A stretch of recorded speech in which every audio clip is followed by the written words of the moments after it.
lebih banyak ngobrol dengan jajaran cast dan juga filmmaker pada pagi hari ini ya. Jadi nanti di awal pada saat setelah trailer kita akan langsung ngobrol, membuka kesempatan buat teman-teman media dan juga teman-teman yang hadir, tamu undangan dan juga fans yang hadir hari ini untuk ngobrol langsung kepada para cast dan filmmaker. Oke? Ini udah ada.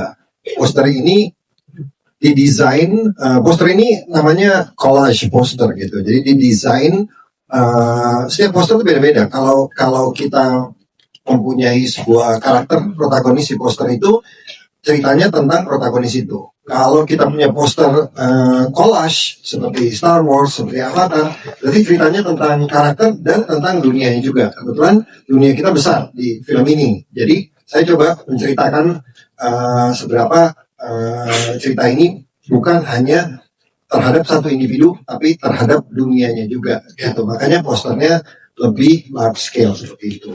Kalau boleh diceritakan Pak, yang buat siapa Pak? Poster desainernya Pak diberikan ke teman-teman media. Oh itu dari kolaborator kita di Los Angeles, namanya John. Dia sering bantu saya dari dulu zaman 5 cm dan tenggelamnya kapal Van der Wijk dan lain-lain. Gitu. Dia udah sering berkolaborasi ya. Iya, sudah sering berkolaborasi. Kalau dilihat juga dari posternya, sebetulnya kalau dilihat dari jauh posternya itu penuh dengan kegelapan dan terangnya hanya dari apinya itu. Jadi ya sekitarnya gelap semuanya gitu. Wah, tepuk tangan teman-teman. Kalau dari trailer memang mungkin pekerjaan paling sulit yang saya merasakan. Trailer ini kebetulan makan waktu 4,5 bulan untuk kita buat. Kita ada in-house orang yang berkolaborasi sama kami untuk buat trailernya.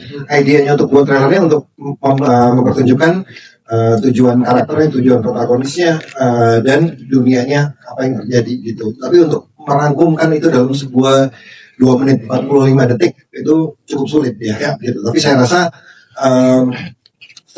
kita nggak bisa masukin seluruh ceritanya karena waktu kita pendek, sedangkan konflik dan ceritanya sangat masih banyak dan lebih besar daripada ini. Tapi ini cukup untuk preview, untuk kasih lihat apa nih yang akan dilihat gitu. At least kita mengerti dulu ceritanya apa. Wow, siap, terima kasih Pak. Berarti prosesnya kurang lebih 4,5 bulan. Selamat pagi, terima kasih pertanyaannya. Pertama-tama mau meluruskan di sini sebagai Suzana karena memang ceritanya namanya Suzana. Memang kalau di film sebelumnya beliau berperan sebagai Katemi. Kesulitannya hampir sama di setiap filmnya, bagaimana menghidupkan karakter bukan Suzana yang aslinya, tapi Suzana yang memerankan film yang dosa di atas dosa. Jadi memang aku coba benar-benar kayak oke, ini harus berbeda dari sebelum-sebelumnya karena karakternya memang sedikit berbeda. Tapi marwah dari Bunda pada saat dia memerankan suatu peran, itu kan Bunda mempunyai ciri khas bagaimana beliau berakting. Jadi itu mungkin yang saya usahakan selalu ada di dalam filmnya. Tapi apakah sama 100% seperti Bunda Susana waktu memerankan film-film beliau? Pasti akan berbeda, karena kami adalah orang yang berbeda. Saya ingin mencoba menghidupkan legacy beliau di film-film yang terbaru ini tanpa bermaksud menggantikan atau bermaksud untuk bilang bahwa saya lebih baik atau Bunda lebih baik, tidak, tapi ini melanjutkan legacy beliau. Jadi memang kalau ditanya kesulitannya susah banget gitu, karena kan ini memenuhi ekspektasi orangnya. Bunda begitu sudah melekat di hati masyarakat Indonesia, bahkan sangat-sangat bisa dibilang fans garis kerasnya itu luar biasa sekali gitu. Jadi bagaimana memenuhi ekspektasi supaya mereka-mereka ini yang menonton sekarang juga masih bisa melihat marwah beliau itu dilanjutkan oleh saya atau siapapun nanti yang memerankan film-film Bunda Susana di berikut-berikutnya sih. Jadi begitu. Terima kasih Luna Maya. Mas Adel silakan. Kalau ditanya makna dari poster ini, tentu saya pengen kasih lihat dunianya. Saya pengen kasih lihat bahwa ketidakadilan yang terjadi pada protagonis dan karakter-karakter di film ini, dan pemberontakan dan ketidakadilan, dan itu yang saya pengen kasih lihat dunianya, intinya siapa aja yang terlibat dalam sini, apa yang terjadi, dan gimana supernatural power santet yang melawan ketidakadilan ini gitu. Sebetulnya itu idenya, seperti Susana memegang bola api di tangannya, dan karakter-karakter yang ditunjukkan, siapa antagonisnya, siapa protagonisnya gitu. Itu sih idenya, supaya kita nggak hanya lihat satu orang, tapi kita bisa lihat rangkumannya ini bakal begini loh. Film ini skalanya lebih besar. Full dari awal sampai akhir. Jadi memang yang membedakan dari film-film sebelumnya. Jadi itu yang membuat saya jadi lebih seneng gitu, kayak merecall dan bisa lebih dive into this character gitu. Terus tadi apa lagi kayaknya? Oh iya, dia masih dialect coach juga ada gitu. Terus ya lebih banyak mendengarkan lagi bagaimana beliau berbicara, karena memang beliau Bunda tuh punya satu ciri khas sekali saat berdialog itu, terutama penekanan intonasi dan lafalan beliau untuk mengucapkan satu konsonan huruf tertentu itu sangat khas banget gitu. Jadi itu yang kayak selalu diingat-ingat. Kurang lebih begitu sih. Jadi happy banget to be part of this movie, dan mungkin bisa dibilang 2026 satu-satunya film. Wow, jadi 2026 untuk namanya Susana adalah Saat ini. Sampai sekarang belum ada rencana apa-apa. siap. Terima kasih kalau udah. Jangan sampai nggak ditonton maksudnya. Iya sih. Pertama mungkin saya baru kembali lagi ke rumah produksi Soraya setelah pulang kampung setelah 14 tahun ya Pak. Wow. 14 tahun. Oke. Kembali setelah tenggelamnya kapal Van der Wijk, ya film Susana Dosa di Atas Dosa. Pertama karena saya rasa ceritanya sangat menarik, dan kali ini ada isu penting yang ingin dibawa gitu, yang membuat saya tertarik ketika membaca naskah yang ditulis oleh Ferry, oleh Mas Jujur gitu ya, yaitu bahwa di sini memperlihatkan bagaimana ketika ada sebuah tekanan yang begitu menghimpit, lahirlah perlawanan. Dari perlawanan kita bisa dapat berbagai macam hal, baik positif maupun negatifnya gitu, dan itu untuk mengatasi sebuah kekuasaan yang ugal-ugalan gitu. Tentu isu yang sangat penting dikemas dengan film seperti ini, jadi menarik sekali gitu, tapi rasanya intisari ceritanya tuh sangat relevan dengan mungkin apa yang sedang terjadi di global gitu ya. Jadi the first time saya baca, saya sangat tertarik dan saya sampaikan ini ke Pak Sunil. Setelah dibujuk lewat Susana 1 dan 2, belum sempat ya Pak waktu itu jadwalnya. Jadi akhirnya yang ketiga udah nggak punya ruang lagi. Jadi sebenarnya bujukannya udah dari pertama ya. Dari pertama ya. Dari pertama. Jadi ya gitu. Terus tahu Kino yang akan direct gitu. Saya juga kayak kita belum, ini film pertama kita ya Noim. Kalau ngedirect Ya, maksudnya saya pernah tentu mengenal Kino udah cukup lama gitu, dari mulai menjadi Astrada gitu. Jadi ketika dapat kesempatan bermain dan didirect langsung oleh Kino, rasanya senang banget juga gitu. Dan pengalaman syuting film ini was so fun. I love working with Luna Maya so very much. I think she's a great actress. Very professional gitu. Dia sangat, saya tahu kerja kerasnya Luna tuh callingan paling awal dari semua pemain. Iya, betul. Make up paling awal. Saya aja belum datang di lokasi, begitu saya datang selamat pagi ke trailernya Luna tuh udah dengan pasang-pasang segala macam gitu. Jadi I know she's working very very hard for this film. Tepuk tangan untuk Reza Nandya. Terima Thank you, kasih. Reza. Sebelum ke Bang Yana, tadi pertanyaannya ke Pak Sunil dulu berarti. Pak Sunil ini berarti untuk Kali ini saya bilang pokoknya harus Reza, nggak bisa yang lain. wah. Karena dibutuhkan sebuah skill untuk memerankan karakter ini, sebuah perubahan di tengah, gimana perubahan emosi gitu, dan saya rasa Reza tepat buat ini gitu. Yes. Jadi saya kan nggak bisa escape kali ini ya. Nggak bisa kabur. Nggak boleh ya. Nggak boleh kalau ini. Udah ya. Dan akhirnya terwujudlah kolaborasi ini kembali. Iya. Terima kasih Mas dengan jawabannya. Coba Bang Gino pertanyaan. kayak gitu. dan ada 3 kejutan yang saya rasain ya. Pertama, memang siapa sih yang nggak pengen kerja di Soraya gitu Pak, setelah melihat film-film yang sangat besar gitu ya, yang juga saya tonton gitu ya, dari 5 cm, Van de Wijk kayak gitu. Kedua, saat Pak Sunil bercerita ke saya, ini saya nggak tahu mau bikin film apa kayak gitu ya. Terus Pak Sunil bilang saya mau beli ke Kinoy, itu adalah film Susana. Nah ini kaget kedua nih, karena terus terang dari kecil dulu saya tonton semua film-film Susana kayak gitu dan sangat saya sukai, dari Nyi Blorong, Malam Jumat Kliwon kayak gitu ya, Sundel Bolong, Santet, yang ini juga Santet Pelipur Lara sebenarnya ya kalau yang dulu kayak gitu. Jadi sesuatu yang sangat kayak oh dunia itu sempit ya kayak gitu loh. Ternyata proyek ini dikasih ke saya, dikasih kesempatan gitu. Terus ketiga itu ternyata Pak Sunil itu tahu visi mau bikin film apa kayak gitu loh. Nah chemistry ini yang jarang sekali saya temukan dengan produser-produser kayak gitu loh. Jadi tidak yang ego atau idealis kayak gitu. Dia memberi ruang kita berdiskusi kayak gitu. Jadi sangat membuat saya jadi nyaman kayak gitu ya. Jadi beban yang tadinya wow ini film Susana yang semua penonton pasti ekspektasinya tinggi kayak gitu, tapi saya malah disupport dari sisi kreatif kayak gitu ya. Jadi sangat menyenangkan sekali. Terima kasih Pak Sunil yang kita berdiskusi sekali untuk mewujudkan film yang kayak gimana kayak gitu ya di film Susana ini kayak gitu, tapi tidak menghilangkan apa ya aura karismatik dari film Susana yang sebelum-sebelumnya. Seperti itu sih. Siap, terima kasih.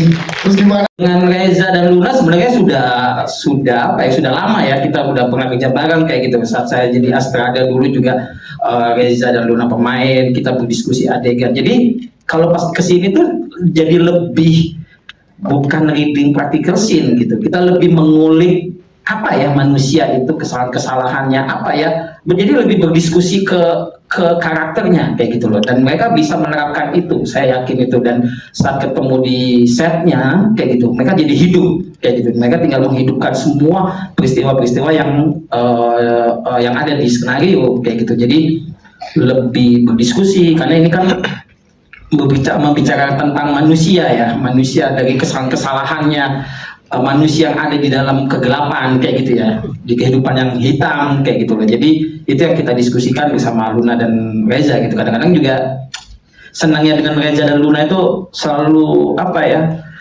walaupun saya pertama kali ngeliat mereka selalu ngasih input gitu, ngasih masukan-masukan kayak gitu, itu saya senang gitu. Jadi ada komunikasi yang berjalan gitu antara sutradara dan pemain kayak gitu. Jadi kita bukan ego untuk membuat film sendiri gitu, tapi ini untuk kesemuanya, untuk ke cerita itu sih. Siap, terima kasih Mbak Gina untuk pemaparannya. Sebentar. Ya, assalamualaikum warahmatullahi wabarakatuh. Waalaikumsalam warahmatullahi wabarakatuh. Pertanyaan apa tadi? Gimana diajak ikut ke keluarga besar Susana, dan boleh di-spill dikit-dikit karakternya seperti apa sih? Oh ya. Apa itu?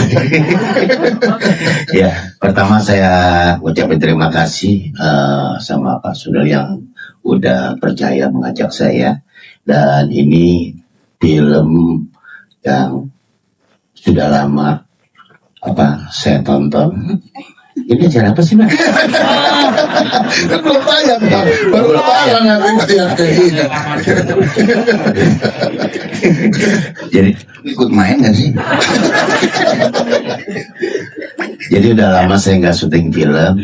Terakhir saya syuting itu Titanus ya kalau nggak salah. Nggak ada. Judulnya nggak ada. Oh, ini Titanic. Iya, judulnya salah. Sendiri goblok. Karena terakhir di layar lebar itu 2021 ya. Iya. Kalau nggak salah ya. Film kiamat kalau gitu. Ya. Ini film yang sangat luar biasa. Film pertama kali saya yang bikin saya deg-degan film di sini. Kenapa tuh kalau boleh tahu? Ya, karena biasanya saya kalau main dimanapun film itu gagal gitu loh. Iya. Dan ini lancar.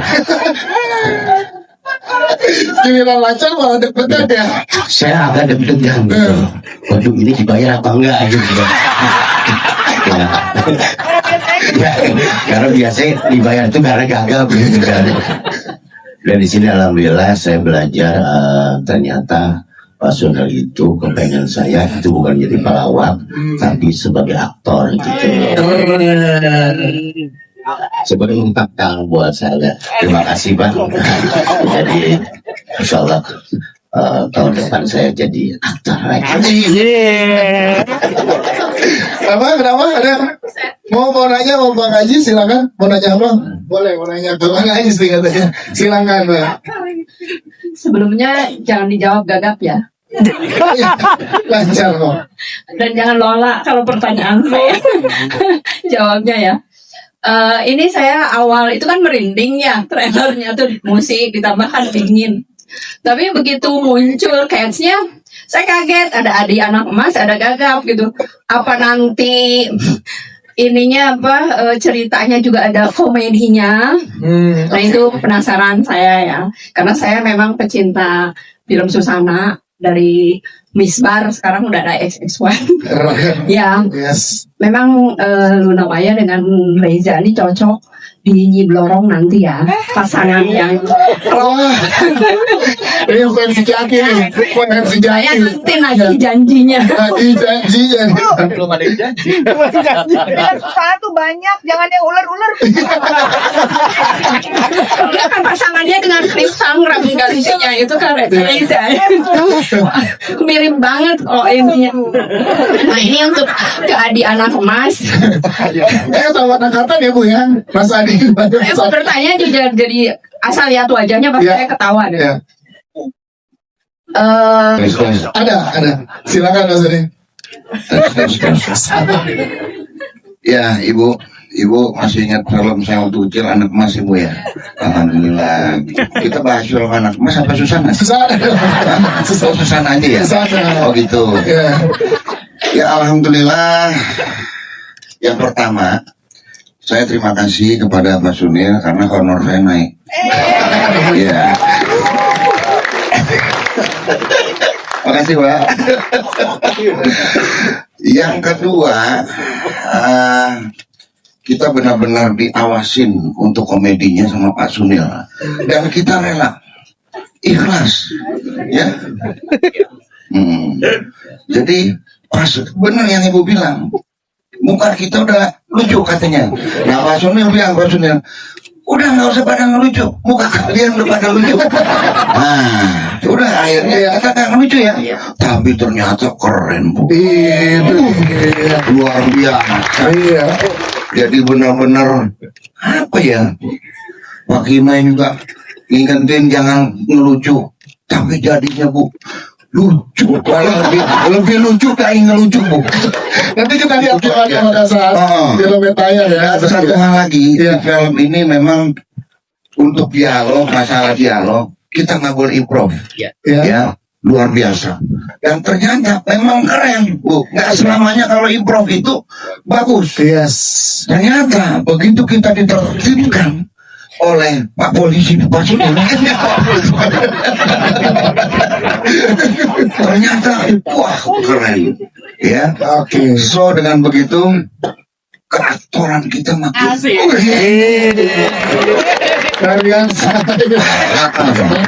makin tinggi dan alhamdulillah tanpa kita sadari sebenarnya kita nih actor. Susana yang ketiga ya, mungkin saya sama Luna aja yang ikutan dari awal. Iya, dari awal.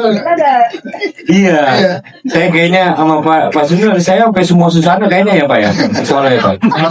Iya, tadinya saya kan di pertama jadi bokat ya, yang kedua jadi tukang bakso. Tadinya yang ketiga saya disuruh jadi pramuja, cuman Jadi perannya Reza lagi. iya, saya bilang kalau saya jadi pramuja yang jadi hansip siapa? Iya, ya udah akhirnya ya alhamdulillah gitu. Saya juga dikasih izin lagi sama mungkin di yang Susana yang ketiga ini saya kembali jadi Thohir. Kalau ingat di Susana yang pertama ada karakter Thohir ya yang pakai gigi panjang gitu. Kalau yang di kedua kemarin nggak sempat karena waktu itu nggak boleh juga, tukang bakso katanya nggak boleh gigi panjang. Ya gitu, tapi Aduh, pokoknya saya senang banget karena seperti biasa semua orang pasti merasa bahwa film Susana itu selalu punya keterikatan historis ya dari kecil dulu, termasuk saya gitu. Dan saya juga beruntung sekali bisa ikutan dari 1 sampai 3 gitu, terus juga dikasih kesempatan untuk mengeksplorasi karakter yang mungkin secara penampilan di luar dari kebiasaan di film saya. Dan mungkin seperti yang kemarin juga saya bilang bahwa ini mungkin karakter Hansip yang ke-34 dari dalam karir saya. Dan kayaknya saya gak akan main karakter Hansip lagi selain di film Susana. Selalu menjadi pertimbangan karena Susana adalah mungkin film horor kedua selama 15 tahun terakhir.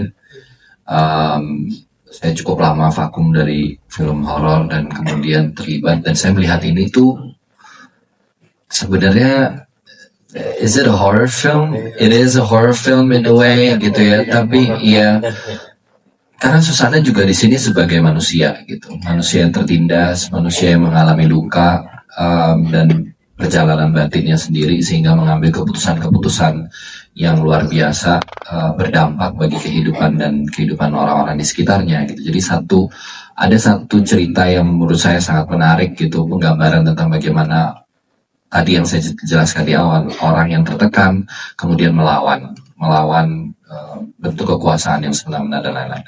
Jadi mungkin ketika ada satu cerita-cerita baik itu horor dan menyentuh wilayah-wilayah tertentu yang bagi saya menurut keyakinan saya penting, saya akan ambil. Tapi tidak menutup kemungkinan bahwa saya kemudian nggak akan butuh waktu lama lagi. Mungkin iya, mungkin enggak. Siap, terima kasih tepuk tangan. Cek, oke. Sekali lagi terima kasih sudah hadir di sini, sudah datang untuk menyaksikan official trailer dari Susana Dosa di Atas Dosa. Mudah-mudahan ini bisa menjadi film lebaran yang paling dinantikan dan bisa membawa seluruh keluarga untuk datang ke bioskop bersama-sama dengan orang tersayang, entah itu bersama keluarga, teman, untuk datang ke bioskop dan menyaksikan film ini sebagai film lebaran yang akan menghibur kita semua pastinya. Dan terima kasih sekali lagi buat Pak Sunil, Soraya, dan juga teman-teman cast yang sudah luar biasa, super happy to be part of this project juga.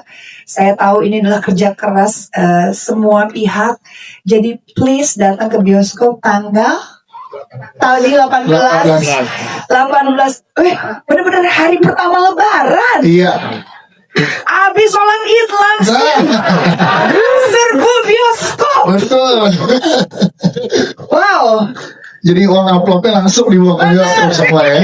Ini film lebaran pertama saya juga, tolong. Tepuk tangan dong. Sorry.